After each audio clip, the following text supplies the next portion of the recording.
This is the last week of the Campfire Sermon Series. Y'all have moved pretty much from the second chapter of Genesis to the end, which is very impressive because it's a long book. It's a long book. It's been awesome to do this with you. I honestly didn't know if we could pull this off.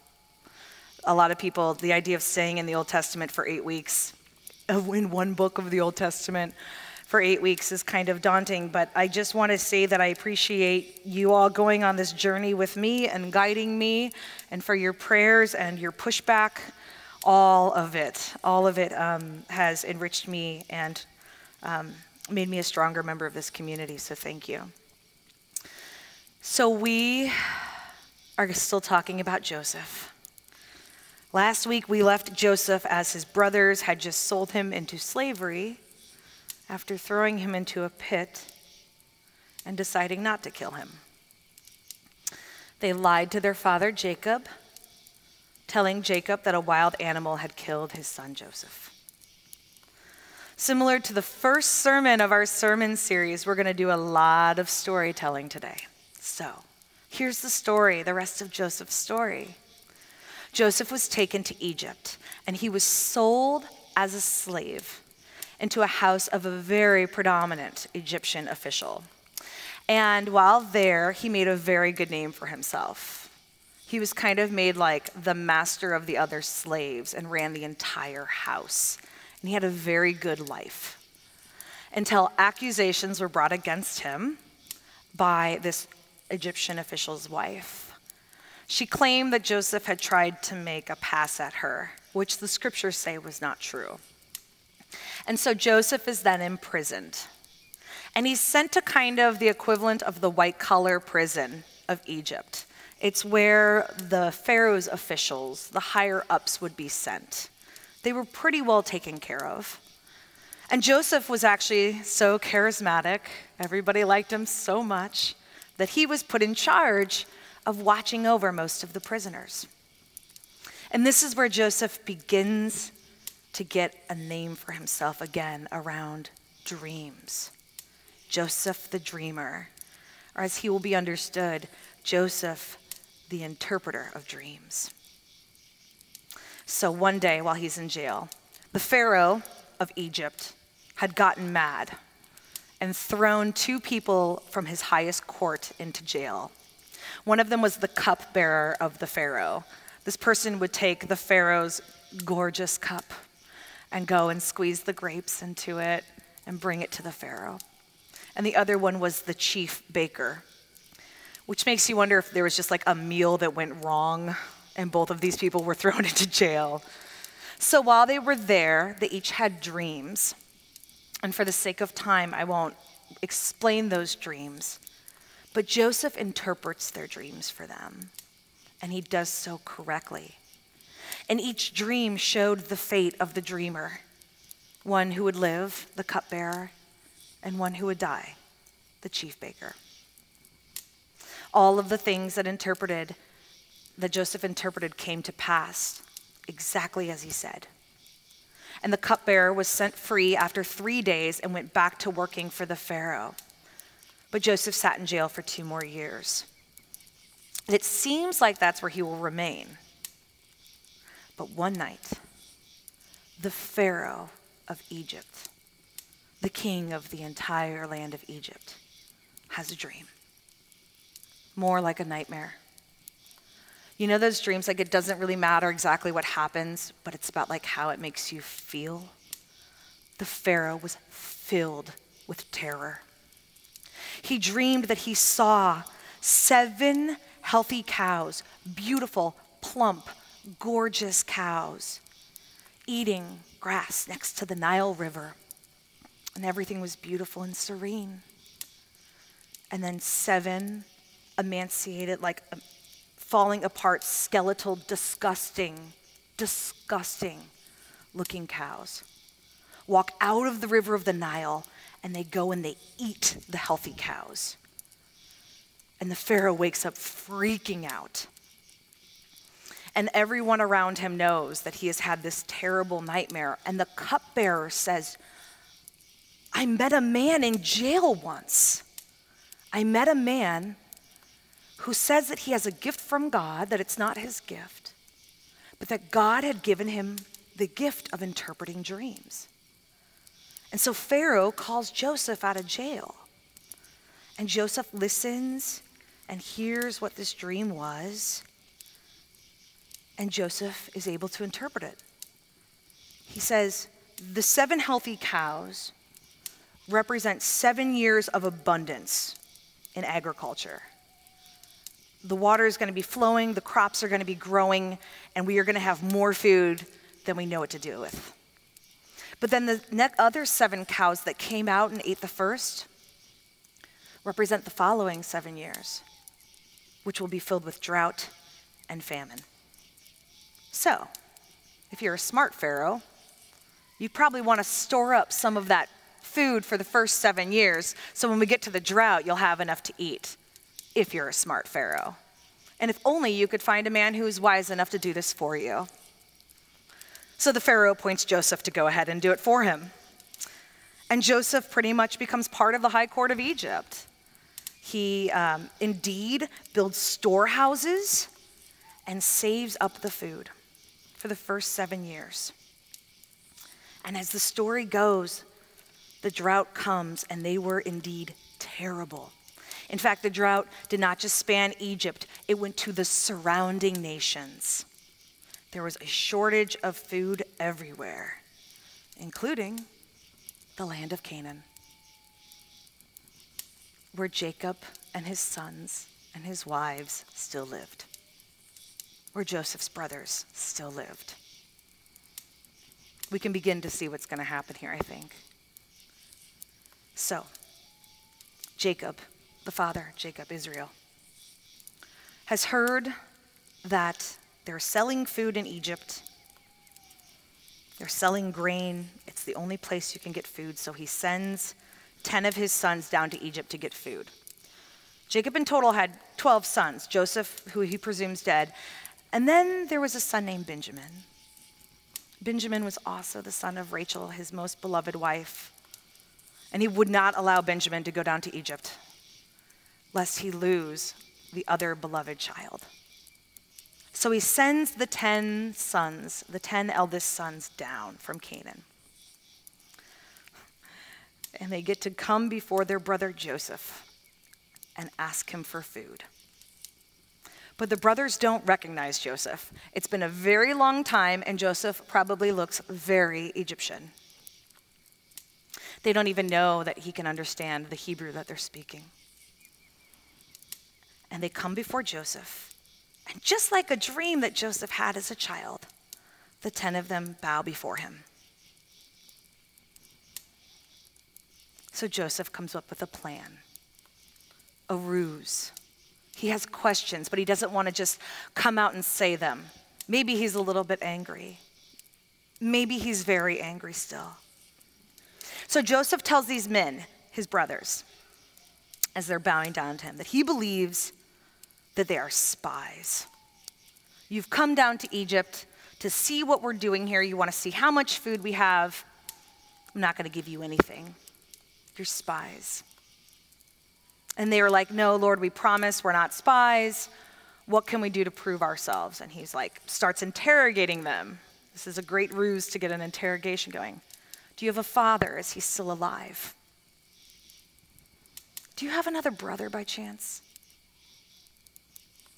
And so they explain that, yes, their father is indeed alive, and yes, they have a little brother, but that the sibling of this brother had died years ago, and that they just couldn't bear to send this beloved child Benjamin down to Egypt.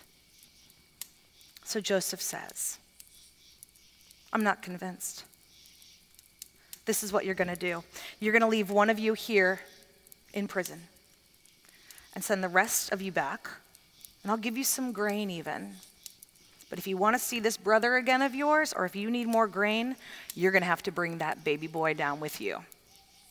And I need to see all 11 of you together at the same time. The brothers are clearly distraught.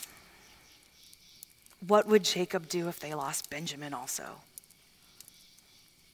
So Reuben stays in jail, And the rest of them go back to Canaan. They go back to Canaan.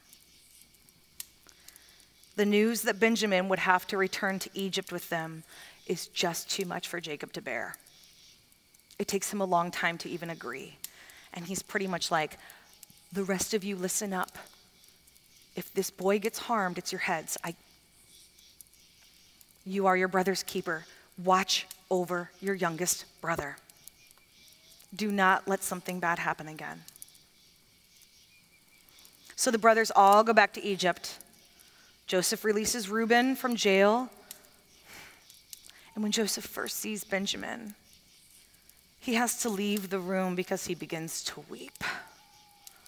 He is so excited and so happy to see his brother that he just can't hold it together. So he gathers his composure and he has all of them come together and share a meal. Him and his 11 brothers. And they still don't know it's him. And after the meal, he gives them each a sack of grain and sends them on their way. But he hides a silver cup of his main cup, in Benjamin's sack. This is part of the ruse still. So as the brothers are walking away on their way back to Canaan, Joseph sends soldiers after them. One of them stole my cup. Search their bags and find out which one did it. And all the brothers are like, we already told you we're not spies. We didn't steal from you. How about this? We're so convinced of our innocence. If you find the cup in one of our sacks, you may kill that man and you may enslave the rest of us. And so they start with the eldest brother and look through the sack. And they get all the way to the baby brother, to Benjamin. And they open the sack, and there the silver cup is laying. And the brothers begin to beg and to plead with Joseph, you can't take Benjamin. Please don't take Benjamin. He's the most beloved of our father since our brother died. Let us stay as your servants, but please let Benjamin go home to our father. And this is the point where Joseph just can't take it anymore, where he just can't keep up the ruse any longer.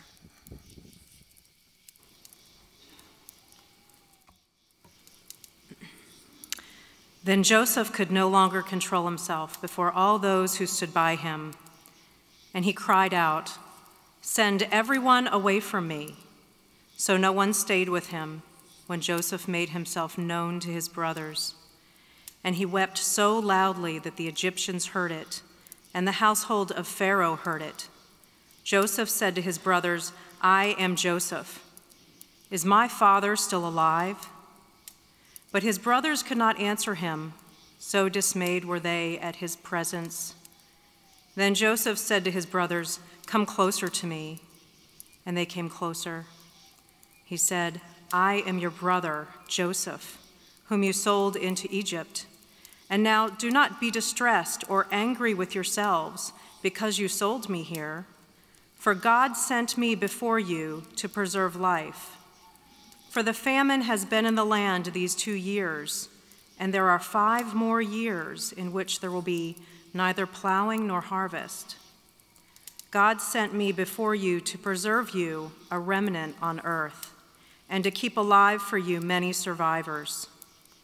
So it was not you who sent me here, but God. He has made me a father to Pharaoh and lord of all his house and ruler over all the land of Egypt. Hurry and go up to my father and say to him, 'Thus says your son Joseph, God has made me lord of all Egypt. Come down to me, do not delay. You shall settle in the land of Goshen, and you shall be near me, you and your children and your children's children, as well as your flocks, your herds, and all that you have. I will provide for you there, since there are 5 more years of famine to come, so that you and your household and all that you have will not come to poverty. And now your eyes and the eyes of my brother Benjamin see that it is my own mouth that speaks to you. You must tell my father how greatly I am honored in Egypt, and all that you have seen. Hurry and bring my father down here." Then he fell upon his brother Benjamin's neck and wept, while Benjamin wept upon his neck. And he kissed all his brothers and wept upon them. And after that, his brothers talked with him. "I am Joseph. Is my father still alive?" And his brothers were so stunned they remained silent. "Come closer to me." I said, "I am your brother, whom you sold into Egypt, and I have been sent before you to preserve your life." And he and Benjamin cry on each other's shoulders, and Joseph learns for sure that Jacob is really still alive, and Joseph moves the entire family to Egypt to be reconciled together. It's not exactly holding a grudge. I don't really have any deep theological response to this story today to share with you. Today is the last sermon in our campfire sermon, and really today's sermon is just all about reconciliation and redemption, which is the work of Christians. And I think about all that Joseph's brothers had done to him. Even when in return, he plays that ruse on them, all he really wanted was to see his family again. All he ever really wanted was to be reconciled with his family again. The days as a slave, the nights in jail, working for the empire in Egypt, he really only had one dream. The dreamer only had one dream. He dreamed of reconciliation and of redemption.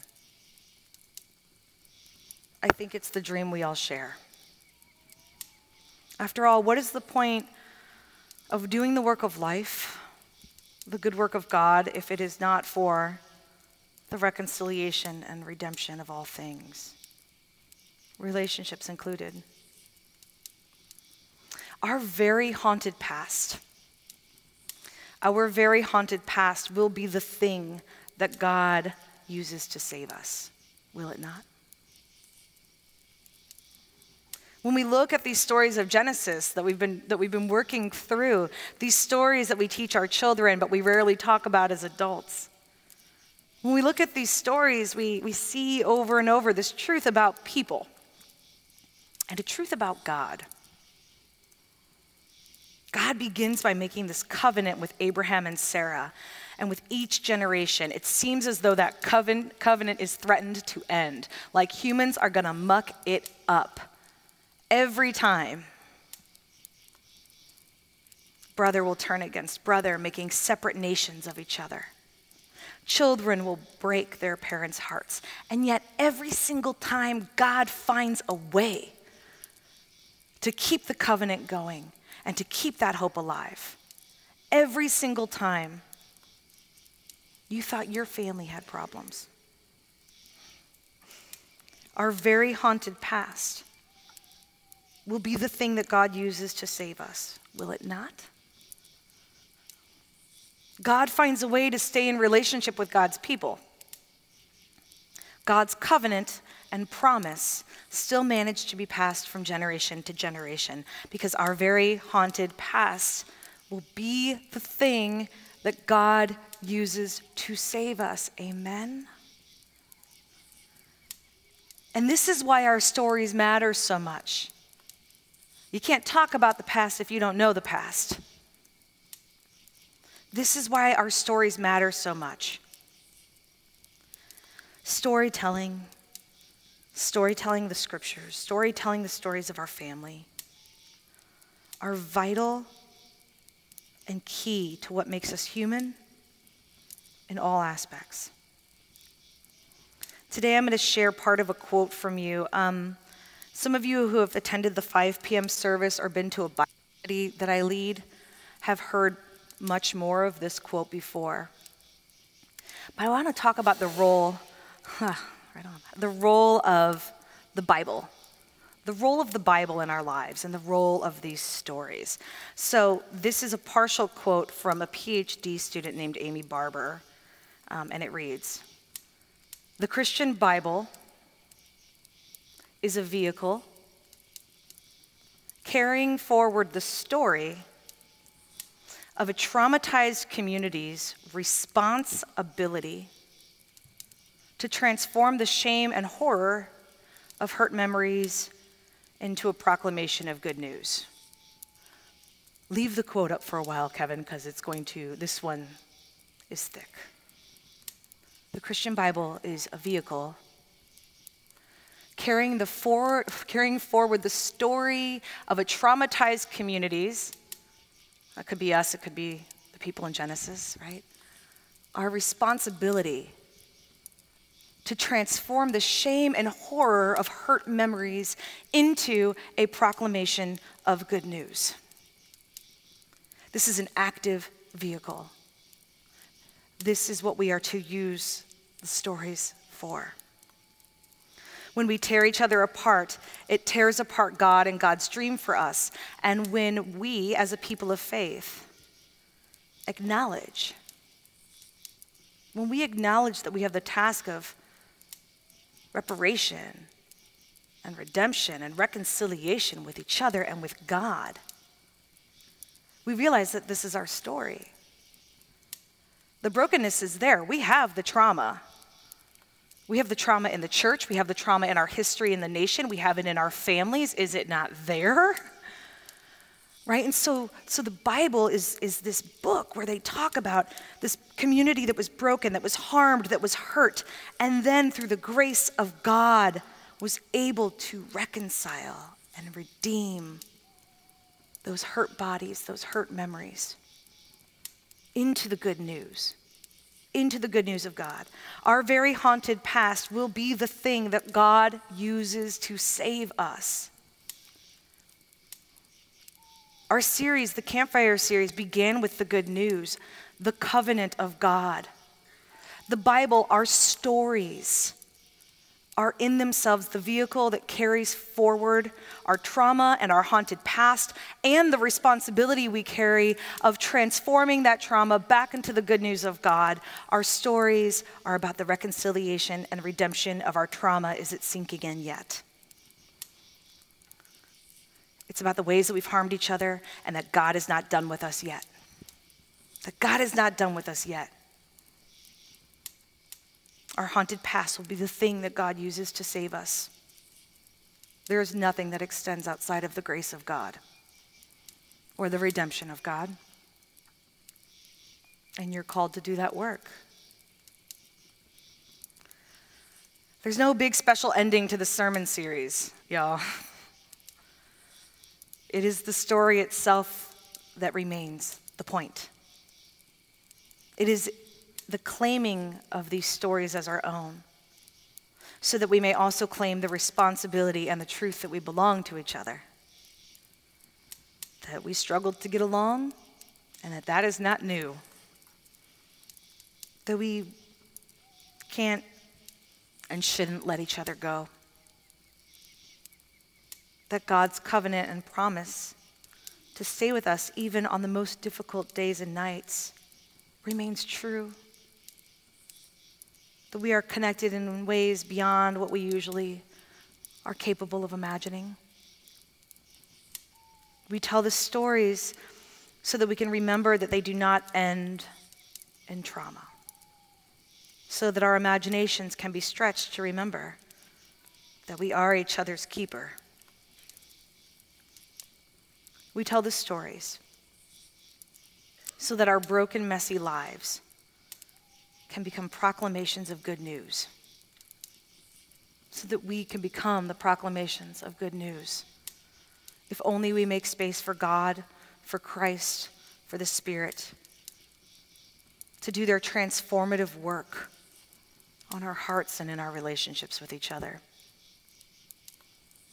The story is still unfinished.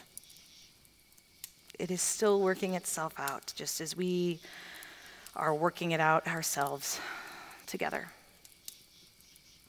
And telling the story reminds us to remember the dream like Joseph. Remember the redemption like Jacob. Remember the love like Isaac. And remember the promise like Abraham. Sing your song, tell your story, and be part of the salvation of God. It's who you are, and it is why you are here. Amen.